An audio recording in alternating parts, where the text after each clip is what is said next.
오늘 우리가 보고 있는 말씀은 창세기 29장 말씀입니다. 오늘 본문에는 야곱이 외삼촌 라반의 집에 잘 도착해서 살면서 그의 딸과 결혼을 하게 되고 또 처가살이하게 되는 이야기를 담고 있죠.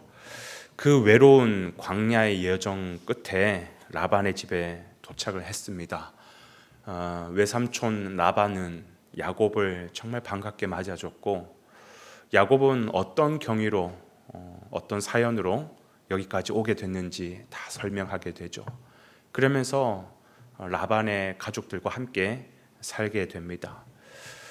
그때 야곱의 눈에 한눈에 쏙 들어오는 아리따운 여인이 있었습니다.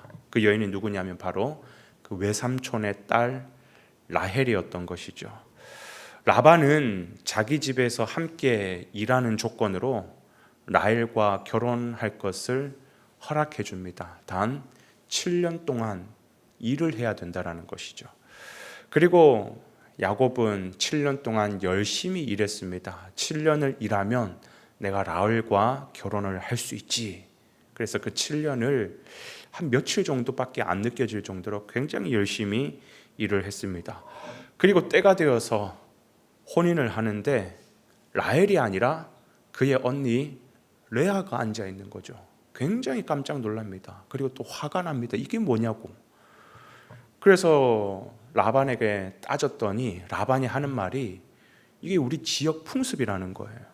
우리 지역 풍습에는 절대로 동생이 먼저 장가들고 시집가는 경우는 없다라는 것입니다. 그러면서 교묘하게 또 뭘 제안을 하냐면, 너가 정 라헬과 결혼하고 싶다면 7년 더 일해라. 언니도 결혼했으니까 둘째 라헬 차례니까 너가 7년 동안 일하면 이번에는 라헬과 결혼할 수 있다라는 것이. 그래서 여기에 속아가지고 야곱이 무려 14년 동안 라반의 집에서 일을 하게 되는 것이죠. 여러분은 이 상황을 어떻게 보십니까? 의외로 성경은 라반의 행동에 별 관심이 없어요. 라반이 뭐 착하든 못됐든 거기에 관심 없고, 성경은 야곱에 대해서 계속 비추고 있습니다. 그러면 이 야곱의 관점에서 오늘 이 본문의 상황을 어떻게 이해하면 좋을까? 여러분, 지금 이게 하나님께서 다루고 계시는 모습이라는 거예요. 무슨 말이냐면, 여러분, 하나님은 그의 주권 아래에 에서라는 사람이 아니라 야곱이라고 하는 인물을 택하셨어요. 그런데 야곱은 하나님이 사용하시기에 지극히 인간적이에요. 날 것 그대로의 모습을 다 가지고 있습니다. 뭔가 하나님께서 사용하시려면 하나님의 마음에 딱 맞는 그런 모습이 있어야 되는데 그러지 않아요. 지금 상태로는 하나님이 절대로 사용하실 수가 없습니다. 그래서 어떻게 하느냐? 하나님께서 야곱을 다루어 가시는 거예요. 만들어 가시는 것이. 그러면서 야곱 안에 있는 그 생자, 그 딱딱한 그 자를 힘을 빼게 만드시는 것이죠. 하나님이 사용하시기 편하도록.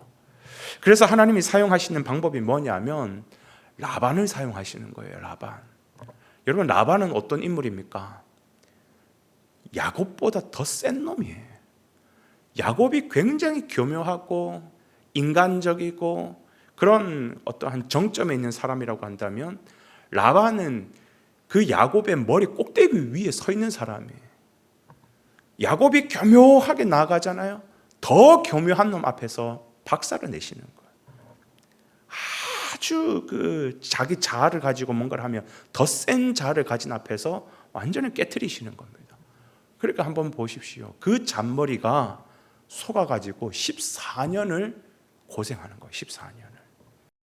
여러분, 사실 이 작업은 하나님께서 사람을 다루실 때 항상 사용하시는 법이에요. 그렇게 본다면 우리가 허송세월 보내지 아니하고 하나님 앞에 귀하고 아름답게 쓰임 받으려고 한다면, 하나님이 우리를 다루실 때, 하나님이 나를 다루실 때 빨리 다듬어져야 돼요. 끝까지 고집 부리고 버티고 그러면 안 돼요. 빨리 다듬어져야지 우리가 허송세월 보내지 않고 하나님 앞에 귀하고 아름답게 쓰임받게 되는 것이죠. 그러면서 우리 안에 혹시 내 안에는 세속적이거나 하나님 보시기에 너무 인간적인 모습이거나 또 그런 모난 그런 자아가 없는지 늘 점검해야 되는 것이에요. 그 점검할 수 있는 좋은 기준이 뭐냐면 오늘 본문에 나와 있는 이 라반의 행태를 딱 거울 삼아 가지고 우리를 점검해 볼 수 있어야 된다는 거죠. 그런 차원에서 우리는 세 가지를 살펴볼 건데요. 첫 번째는 뭐냐면 여러분, 하나님은 어떤 사람을 사용하지 않냐면 상대의 약점을 이용하는 사람. 오늘 본문 라반 한번 보십시오. 야곱이 자기 딸 라헬을 사랑하는 것을 알았어요. 그걸 딱 약점 삼아 가지고 이용하는 것이죠. 여러분, 이거는 결코 하나님이 주시는 마음 아닙니다. 사단 마귀가 우리에게 주는 마음이에요. 마귀도 우리를 공격할 때 어떻게 해요? 우리의 약점 딱 붙잡아 가지고 그거 가지고 너 이러면 죽을 수 있어 협박하고 괴롭히고 하나님 앞에서 우리가 넘어지게 만들잖아요. 하나님은 어떤 사람을 사용하시느냐? 하나님의 마음을 가져서 상대방의 약점을 이용하는 것이 아니라 그 약점을 품어주고 그 약점을 덮어줄 수 있는 사람, 그 사람을 하나님은 사용하신다라는 거예요. 이게 하나님 앞에 다듬어진 사람의 모습이라는 거죠. 두 번째, 하나님은 어떤 사람을 사용하지 않느냐? 약속을 지키지 않는 사람, 계약을 파기하는 사람 하나님 절대로 사용하지 않습니다. 하나님은 지극히 인격적이신 분이시기 때문에 언약, 약속에 목숨을 거시는 거예요. 우리 하나님은 하나님이시기 때문에 세상 어디에도 구속되지 않습니다. 제약되지 않습니다. 그러나 딱 한 가지 그분은 스스로 어디에 구속이 되냐면 그분이 하신 약속에만큼은 절대적으로 구속됩니다. 그러니까 하나님은 우리와 뭘 맺으시는 거예요? 우리와 뭔가를 일을 하실 때 반드시 언약을 맺으시고 약속을 맺으시고 그 언약을 지켜나가시는 분이죠. 그 언약을 지켜나가시는데 심지어 자기 아들 독생자를 우리에게 주시면서 십자가를 주시는 정도까지 그분은 약속을 지키시는 분입니다. 지금 또 그분은 약속을 지키기 위해서 성실하고 이렇게 일하고 계시는 것이죠. 그런데 라반 한번 보십시오. 7년이 됐어요. 그 약속했던 라헬을 줘야 되는데 레아를 주는 거죠. 핑계를 댑니다. 이게 우리 지역 풍습이라는 거예요. 그게 지역 풍습이었으면 처음부터 그걸 얘기를 했어야죠. 처음부터 너 그 마음이 있어도 라헬 먼저가 아니라 레아가 먼저다. 그걸 얘기하고 약속대로 지켜가야 되는 것이죠. 오늘 이 본문에 비추어서 나는 하나님 앞과 그리고 사람 앞에서 맺었던 언약, 약속을 잘 지켜나가는 사람인가? 이게 하나님이 사용하시느냐 사용하지 않느냐 다루어진 사람의 기준이라는 것입니다. 마지막 세 번째로 하나님이 사용하지 않는 사람은요, 자기 욕망을 위해서 사는 사람, 결코 하나님 사용하시지 않습니다. 라반을 한번 보십시오. 딸을 이용해서 그리고 야곱을 이용해서 자기의 욕망을 채우고 있어요. 그것 때문에 딸이 어떤 상처를 받게 될지, 야곱은 또 어떤 상처를 받게 될지에 대해서는 전혀 관심조차 없습니다. 오직 관심은 내 욕망, 욕심을 채우는 거예요. 사람이 이렇게 욕심에 사로잡혀 버리면요, 그 일이 옳은 일인지 그런 일인지 거기에 별 관심 없습니다. 타인이 어떤 마음을 갖게 될지, 하나님은 어떤 마음을 갖게 될지 거기에 별 관심이 없습니다. 그야말로 안하무인, 완전 괴물이 되어버립니다. 하나님의 이름을 빙자해서 하나님의 일하심이라는 빙자를 통해서 자기의 욕망 채우려고 하는 그런 괴물들이 얼마나 많은지 몰라요.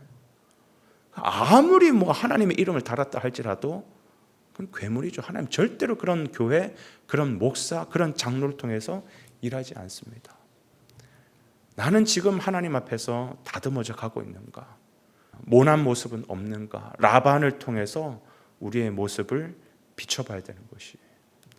사랑하는 여러분, 오늘 하루의 삶을 사는 데 있어서도 라반과 같이 괴물처럼 살아가는 것이 아니라 정말 하나님의 마음으로 다듬어지고 다듬어져서 하나님의 때가 됐을 때 아름답게 쓰임받는 그런 귀한 저와 여러분의 복된 삶이 되시기를 주님의 이름으로 축복을 드립니다.